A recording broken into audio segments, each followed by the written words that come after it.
Bonjour, vous écoutez Modeste Schwartz, les post-occidentaux parlent aux post-occidentaux.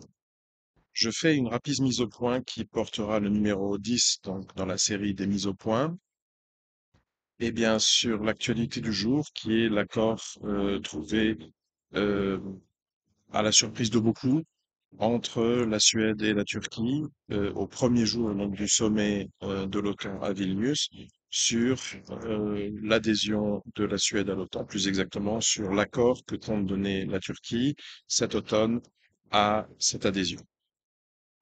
Alors pourquoi est-ce que je me sens obligé de réagir? Eh bien parce que je m'étais préalablement exprimé sur cette question. Pour une fois, pas ou pas seulement ou pas le plus récemment dans les colonnes de mon média d'ancrage, le Courrier des stratèges, mais de façon exceptionnelle, sous la forme d'une intervention téléphonique pour un journal télévisé de TV Liberté d'il y a 3 ou 4 jours.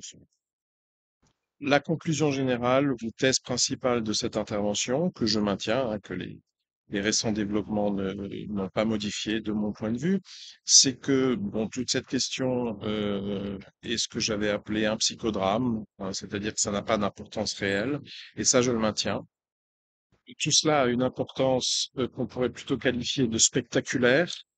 Et sur cet aspect de l'importance spectaculaire, c'est-à-dire du rôle communicationnel de ces derniers développements, de cet accord trouvé en dernière minute, je reviendrai à la fin de cette mise au point.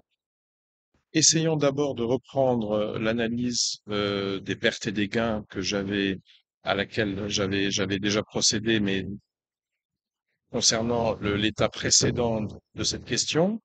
Donc, dans l'intervention téléphonique sur TV Liberté à laquelle je faisais à l'instant allusion, et vers laquelle je placerai évidemment, vers, vers lequel journal télévisé, je placerai évidemment un lien dans la description de cette vidéo. Donc, reprenons maintenant sur fond neuf cette analyse des gains et des pertes, qui sont en général pas énormes. Alors, commençons par l'OTAN, qui est sans doute celui des trois acteurs. Je me limiterai à trois acteurs hein, dans mon intervention. Sur TV Liberté, j'avais aussi évoqué la Russie, mais dont la présence dans le psychodrame était tellement marginale, hein. En réalité, c'était une présence d'acteurs opportunistes, disons, qui vient s'incruster. Donc, c'est pas très important, on peut l'oublier. Regardons les trois principaux acteurs. Donc, commençons par l'OTAN. L'OTAN est probablement celui des trois acteurs, hein, donc OTAN, Suède, Turquie, qui gagne le plus à ce nouveau développement. Alors, il est vrai que les pertes de l'OTAN dans le précédent état de la partie n'étaient pas énormes, qu'elles étaient, à vrai dire, purement symboliques. J'avais expliqué pourquoi. Je renvoie mes auditeurs donc à ces interventions et puis aussi à des textes que j'avais commis sur cette question. Mais c'est tout de même, disons que c'est une perte symbolique qui est maintenant réparée. C'est-à-dire que l'OTAN a désormais les moyens de maintenir l'illusion selon laquelle finalement le destin de tout pays pacifique, développé, démocratique, que sais-je, serait tôt ou tard de rejoindre cette organisation. Et surtout, côté perte, en fait, s'agissant de l'OTAN, bah, il y en a pratiquement pas. Et c'est ce qui me fait dire que, en termes relatifs, bien entendu, parce que, encore une fois, tout ça, enfin, les gains réels dans toute cette histoire sont assez négligeables, mais en termes relatifs, c'est quand même l'OTAN qui gagne le plus. L'OTAN suivi de la Turquie, hein, qui ne modifie sa position évidemment qu'en vertu d'une négociation, tout à fait dans l'esprit de la réelle politique d'Erdogan.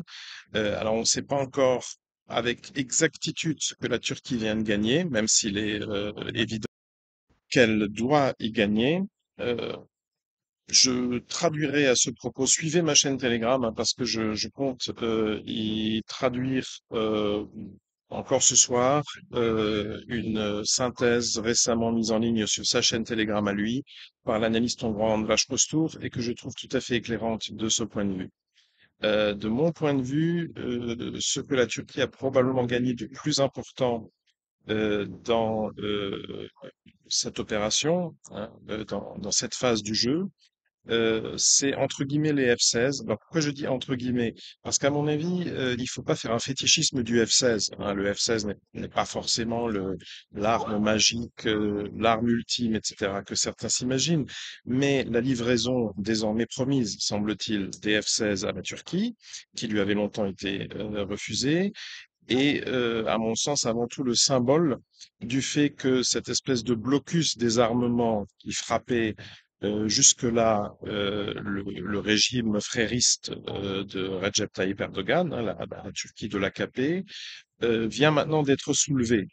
Et même en l'absence de tout conflit armé ou de toute perspective réelle de conflit armé, en termes de politique de sécurité, qu'est-ce que ça veut dire? Ça veut dire que l'Occident collectif, hein, comme disent aujourd'hui les Russes et les pro-Russes, reconnaît maintenant à ce régime le droit d'exister, hein. C'est-à-dire que la parenthèse assez trouble qui avait été ouverte donc par le putsch guleniste probablement sponsorisé par la CIA de 2016, si mes souvenirs sont bons, cette parenthèse est maintenant refermée. Et ça, je pense, c'est ce qui est absolument essentiel pour Recep Tayyip Erdogan lui-même, pour l'élite gouvernementale turque, pour la coupole de l'AKP et donc finalement pour l'État turc dans son ensemble. Remarquons au passage que Erdogan y gagne aussi des promesses concernant l'adhésion de la Turquie à l'Union européenne. Alors c'est pas très clair, hein. Dans une première version, j'avais lu quelque part qu'il était question tout bonnement d'adhésion, hein, donc adhésion de la Suède à l'OTAN contre adhésion de la Turquie à l'Union européenne. Là, je viens de lire chez András Kostur, que encore une fois, je traduirai ce soir sur ma propre chaîne Telegram. Je viens de lire qu'en fait, ce qui a été promis, c'est le soutien de la Suède à une éventuelle adhésion de la Turquie à l'OTAN.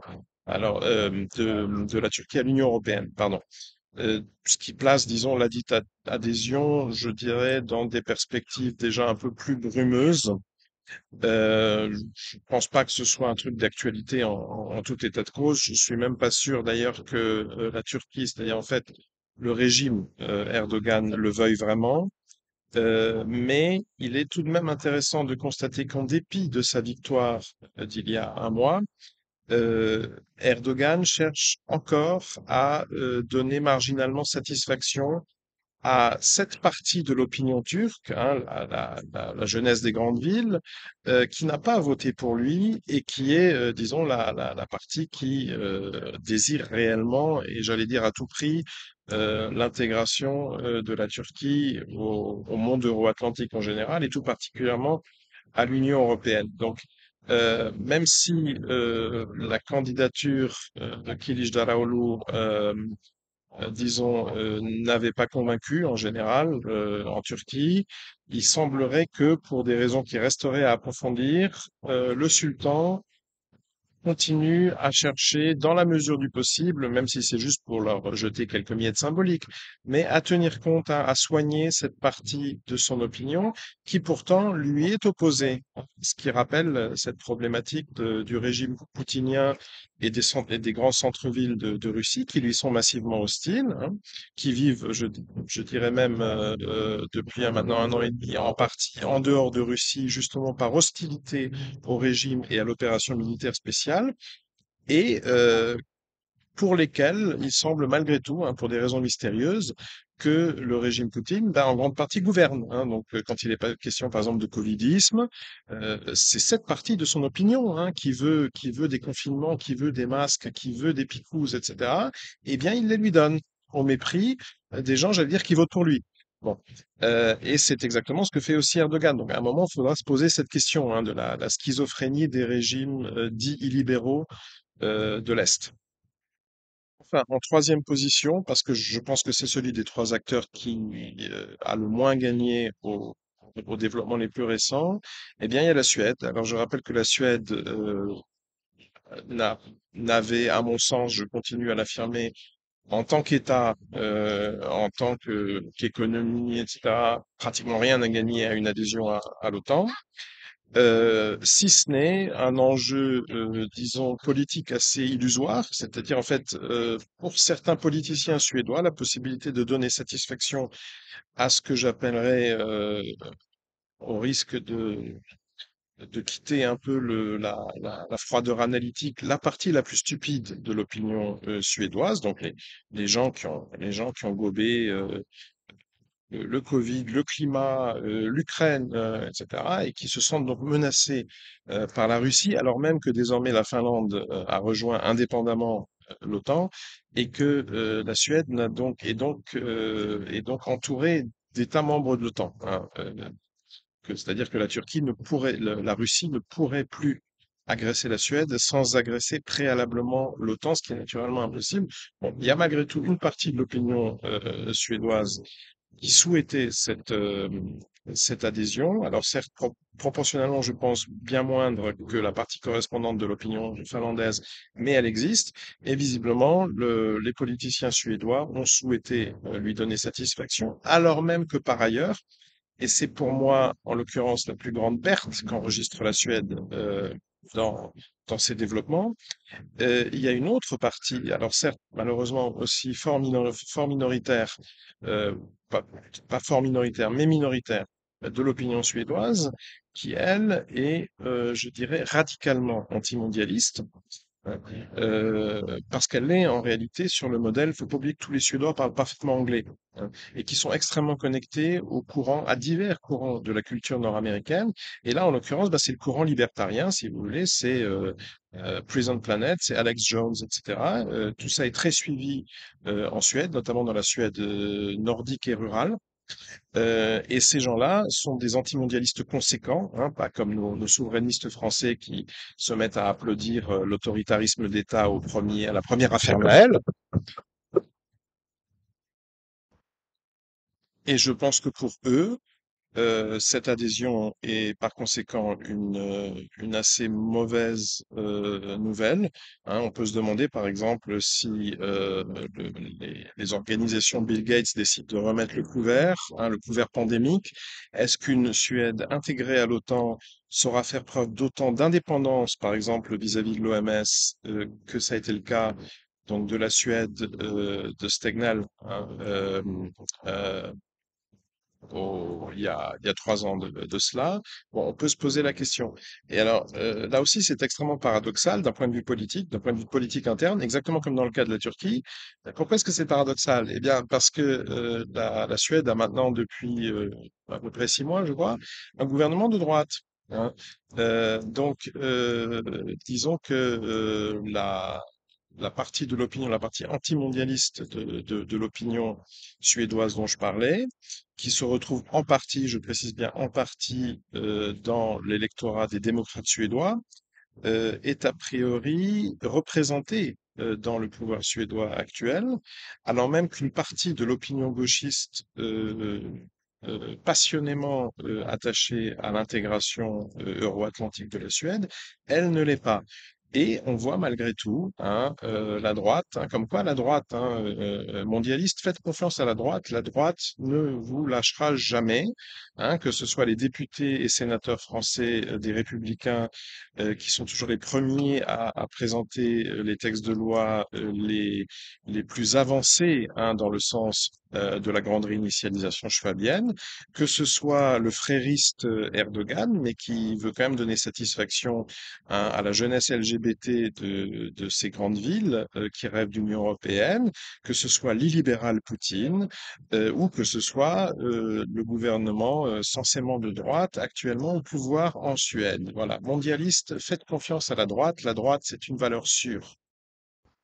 Et enfin, je reviens, pour ainsi dire, à l'introduction de cette mise au point, hein, où je soulevais déjà le problème. Donc, je précisais que ma position sur le fond n'a pas changé, c'est-à-dire que je continue à considérer que tout ça est une tempête dans un verre d'eau, que la présence ou l'absence de la Suède dans l'OTAN, ça revient concrètement pratiquement au même, pour d'ailleurs diverses raisons. La principale étant peut-être que des deux points de vue, disons dans les deux domaines où l'OTAN dispose d'une sorte de réalité, c'est-à-dire dans le domaine politique et dans le domaine du renseignement, cette intégration avait déjà eu lieu depuis des années. Donc en réalité, on est en train de prophétiser le passé. Donc, tout ça n'a aucun sens. Bien. Et ça a malgré tout un sens qui est un sens communicationnel, hein. C'est-à-dire que je pense que cette annonce, hein, parce que c'est évidemment pas par hasard que la nouvelle tombe au premier jour, hein, du fameux et tant attendu sommet de l'OTAN à Vilnius. Et je pense que l'importance communicationnelle de cette nouvelle, eh ben, c'est une importance compensatrice. C'est-à-dire que c'est cette nouvelle qui, on va dire au moins du point de vue des chefs d'orchestre du spectacle mondialiste, est censée faire oublier ou mettre légèrement en sourdine une autre nouvelle sur vers laquelle j'ai pointé dans une brève d'hier sur le courrier des stratèges. Je mettrai un lien vers cette brève. Et cette nouvelle, eh bien, ce sont les propos, alors entre autres de Catherine Colonna pour RFI Bucarest. Hein, de toute façon, c'est la position de la diplomatie française et du régime Macron concernant, et finalement de Davos, hein, concernant l'adhésion de l'Ukraine, hein. C'est-à-dire que l'adhésion de la Suède, qui en soi ne représente rien, je dirais, est là et a été servie, hein, et sur le couvert pour faire oublier que l'adhésion de l'Ukraine, elle, va continuer à rester à l'état de promesse, hein. Et d'ailleurs, le premier à l'avoir bien compris et avoir réagi, là aussi je traduirai la synthèse récente d'András Kostur sur ma chaîne Telegram, le premier à avoir réagi avec beaucoup de véhémence à cette nouvelle, eh bien, c'est le principal concerné, c'est Volodymyr Zelensky lui-même, qui a pratiquement accusé l'OTAN de félonie dans la mesure où, en dépit de toutes les belles paroles, de tous les missiles Scalp qui vont être livrés par la France, voilà, de tous les hochets, eh bien, l'adhésion elle-même, l'adhésion de l'Ukraine, elle, reste une promesse, hein. C'est-à-dire qu'aucune date fixe n'a encore été précisée pour cette adhésion, ce qui signifie en gros elle pourra toujours être remise au calendrier grec.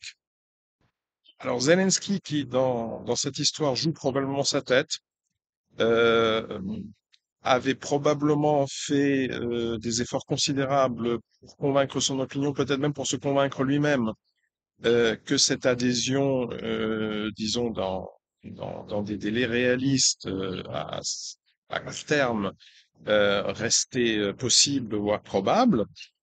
Donc, il ne feint pas forcément la surprise, il est peut-être réellement surpris, ou en tout état de cause, il a tout intérêt à avoir l'air surpris, mais pour ma part, je ne le suis pas, hein. Et ceux qui comprennent et suivent euh, les évolutions de Davos, les discours de Davos, eh bien, ne peuvent pas être surpris.